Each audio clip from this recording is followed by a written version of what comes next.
ဘရာဇီးနိုင်ငံမှာအန်နာနဲ့ဖော်လိုတို့ဟာ Amazon တောကြီးထဲကိုစူးစမ်းလေ့လာနေကြပါတယ်။အန်နာကဆက်သွားခြင်းပေမဲ့ဖော်လိုကဒီတောကသူတို့ကိုမကြိုက်ဘူးလို့ထင်ပြီးပြန်သွားခြင်းနေပါတယ်။ရုတ်တရက်ကားအပေါ်မှာတခုခုလှုပ်တန်ကြားလိုက်ရပြီးဖော်လိုကတနက်ကိုပြင်ဆင်ပါတယ်။ဒါပေမဲ့ကလားကဖွင့်ကြည့်လိုက်တော့မြောက်တကောင်သာဖြစ်နေပါတယ်။အန်နာကသူတယောက်တည်းဆက်သွားမယ်လို့ပြောပြီးစပိန်နဲ့ထွက်ခွာသွားပါတယ်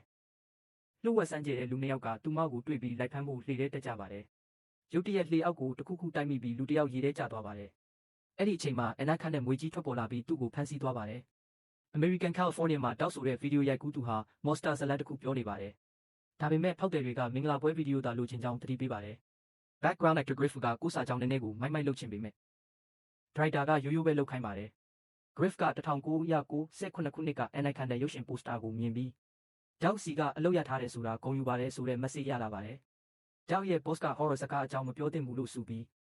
သူ့အိမ်မက်တွေကိုတစ်ဖက်ထားပြီးအလုပ်ကိုဂရုစိုက်ဖို့ပြောပါတယ်။အိမ်ပြန်ရောက်တဲ့အခါမိသားစုနဲ့တငယ်ချင်းတွေက surprise party လုပ်ထားကြပါတယ်။ကလေးဘဝတုန်းကရိုက်ထားတဲ့အတူစကားကိုကြည့်ပြီးအားလုံးရင်မောကြပါတယ်။ Griff က Anakin နဲ့ franchise အခွင့်အရေးရထားတယ်လို့ပြောပြီးတငယ်ချင်းတွေပါဝင်တဲ့ Andy remake ရိုက်ချင်တယ်လို့ကြေညာပါတယ်။ကြောက်ကမိသားစုရှိလို့မလိုက်နိုင်ဘူးလို့ညင်းပေမဲ့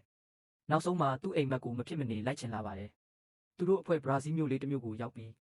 ငွေထင်းဆန်းတီကောက်ကိုတွေ့ပါတယ်။ဆန်းတီကောက်ကမြစ်ထဲကအနိုင်ခန့်တဲ့တွေဟာအလွန်ကြီးမားပြီးငွေလိုက်ဖမ်းတာထက်ငွေတက်တာကပိုကောင်းတယ်လို့ပြောပါတယ်။အန်နာဟာသူမကိုလိုက်ဖမ်းနေသူတွေကနေပုံရှောင်ရင်းဒီရုပ်ရှင်အဖွဲ့ရဲ့လှေပေါ်ကိုမတော်တဆပါဝင်သွားပါတယ်။လိုက်ဖမ်းသူတွေလာနေတဲ့အတွက်သူမအလုပ်ကိုလက်ခံလိုက်ရပါတယ်